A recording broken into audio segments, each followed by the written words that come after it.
ترک میدون جنگ و فرار پیش روش ندید.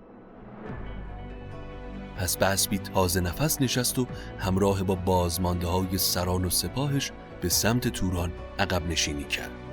رستم دستان که خون جلوی چشمهاش رو گرفته بود و هنوز به کینخواهیش نرسیده بود تا 10 فرسنگ به دنبال سپاه توران اسب تاخت و با تیر تا میتونست از سپاه توران تلفات گرفت. از سمت دیگه وقتی خبر پیروزی سپاه به خسرو رسید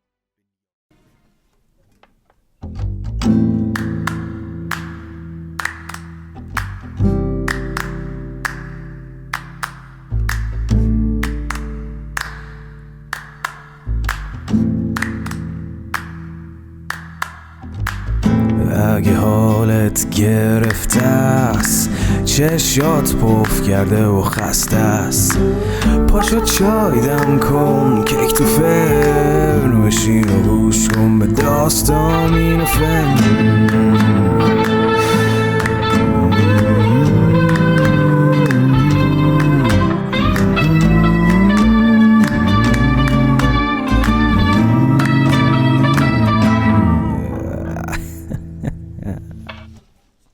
سلام، من ایمان نجیمی هستم و این اپیزود 33 شاهنامه به نثر از پادکست داستامینوفنه. داستامینوفن پادکستیه که من داخل اون برای شما قصه میخونم. اگر مایل هستید به داستامینوفن کمکی بکنید، بزرگترین کمک شما اشتراک گذاری این پادکست با سایر دوستانتونه تا فارسی زبانهای بیشتری بتونن قصه های شاهنامه رو بشنون. همینطور میتونید از طریق لینکی که در توضیحات هر اپیزود هست به داستامینوفن کمک مالی بکنید. البته کاملا اختیاری. امیدوارم که از شنیدن این اپیزود لذت ببرید. ایران شهر غرق شور و شادمانی شد. چو گودرز و گیواگهی یافتند، سوی شاه پیروز بشتافتند. برآمد خروش و بیامد سپاه، تبیر زنان برگرفتند راه. سپاه ایران وقتی به ایران شهر رسید، کیخسرو خودش به استقبال رستم و بیژن رفت. رستم رو به آغوش کشید و پذیراشون شد. رستم هم دست بیژن رو گرفت و اون رو به شاه و پدرش گیفت سپرد. کیخسرو در ایوان شاهی بلند به رستم گفت: خنک سال کش بگذرد روزگار، بماند به گیتی تو را یادگار. خجسته بر و بوم زابل که شیر، همی پروراند گوان و دلیر. خنک شهر ایران و فرخ گوان، که دارند چون تو یکی پهلوان. و از این هر سه برتر سر و بخت من، که چون تو پرستد همی تخت من. رستم جان خوشا به حال من و ایران، که پهلوانی مثل تو داریم. کیخسرو دستور داد تا بزمی برپا کنن و خوانی بزرگ پهن کنن از مشک و گلاب و شراب. فروزنده مجلس و میگسار، نوازنده چنگ با پیشکار. همه بر سران افسران گران، به زر اندرون پیکر از گوهران. همه رخ چو دیبای رومی به رنگ، خروشان ز چنگ و پریزاد چنگ. سحر که سر زد، رستم اجازه بازگشت خواست.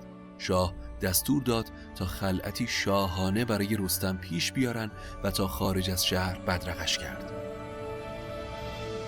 رستم راه سیستان رو پیش گرفت تا پیش زال برگرده. کیخسرو اما به تختش نشست و بیژن پیش شاه اومد. کیخسرو رو به بیژن کرد و گفت: بیژن، داستان تو چی بود؟ بیژنم شروع کرد داستانی که برش گذشته بود رو برای شاه باز گفت.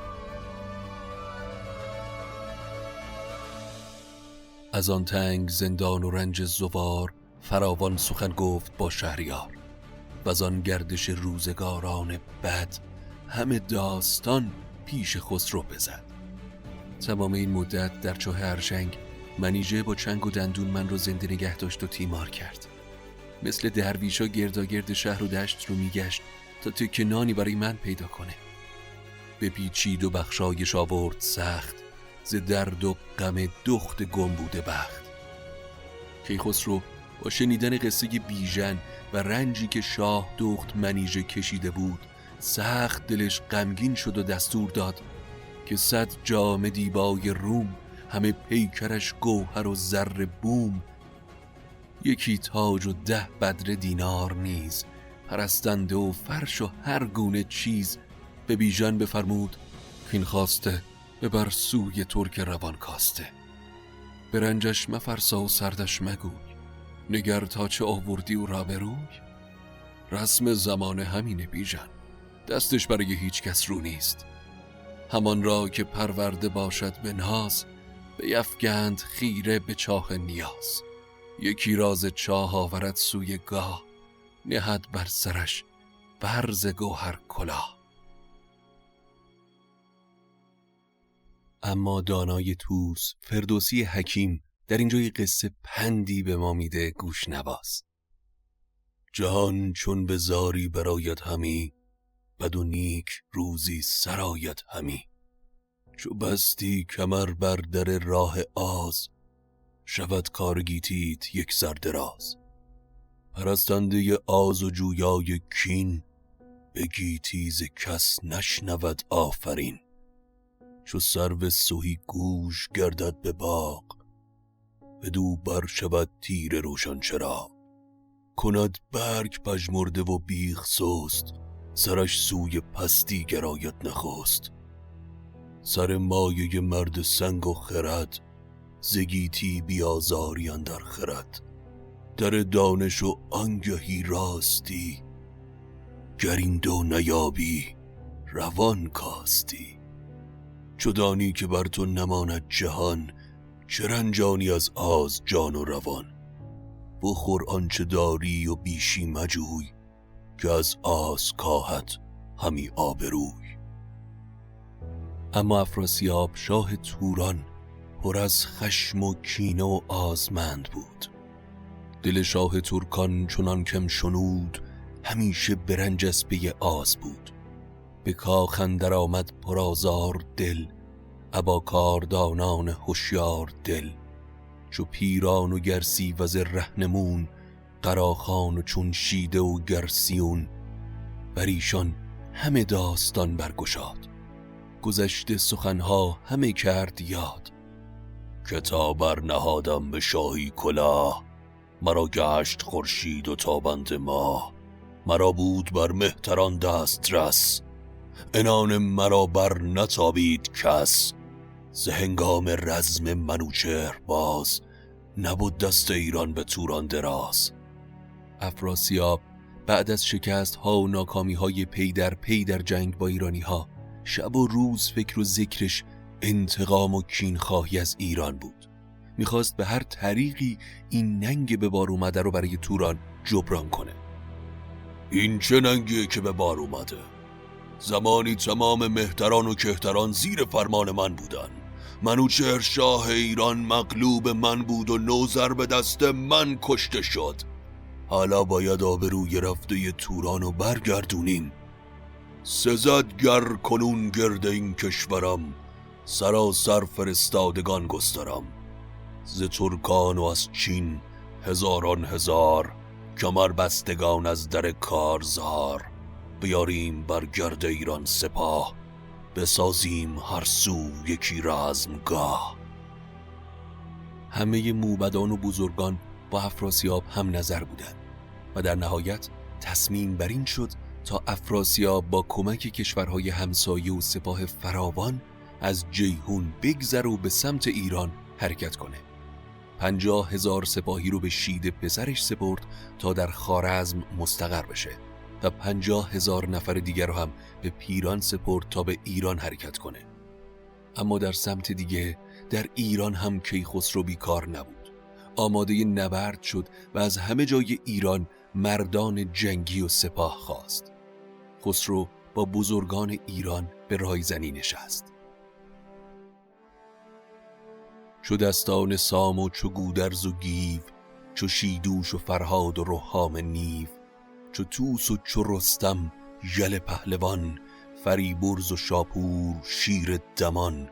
دگر بیژن گیو با گستهم، چو گرگین و چون زنگه و گژدهم.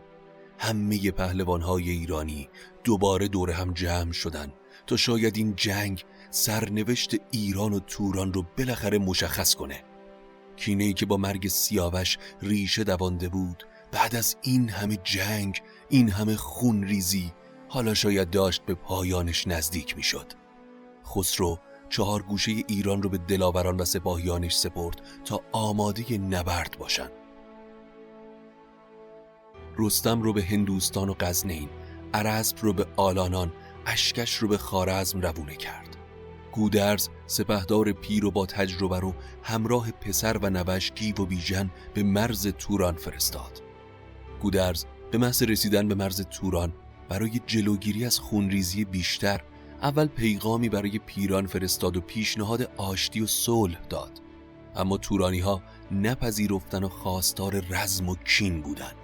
پس گودرز خودش هم آماده نبرد شد، زره به تن کرد. 2 سپاه هر دو کینه‌خواه و جنگجو در برابر هم صف کشیدن. چو شب تیره شد پیل پیش سپاه، فراز آوریدند و بستند راه. برافروختند آتش از هر دو روی، از آواز گردان پرخاش جوی. ولی هیچ کدوم از سپهدارها برای شروع جنگ پیش قدم نشدند. این صبر کردن به 1 ساعت و 2 ساعت نبود، بلکه 7 روز 2 سپاه روبروی هم ایستادن و حرکتی نکردن.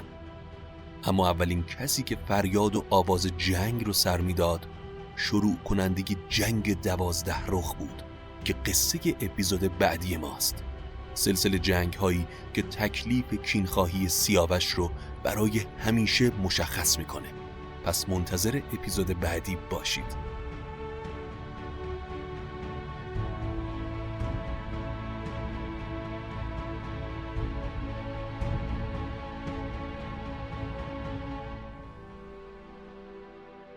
این بود اپیزود 33 شاهنامه به نثر. امیدوارم که از شنیدنش لذت برده باشید. اپیزود بعدی رو از دست ندید، چرا که این کینخواهی قرار یواش یواش به انتهاش برسه و باید ببینیم نتیجه این جنگی که بین ایران و توران هست در نهایت چه خواهد شد و افراسیاب آیا پیروز این جنگ خواهد بود یا مغلوب کیخسرو. برای دنبال کردن آخرین اخبار پادکست حتما ما رو با آدرس داستامینوفن به فارسی و انگلیسی در اینستاگرام و توییتر دنبال کنید. تا قصه بعدی مراقب خودتون باشید و خدا نگهدار.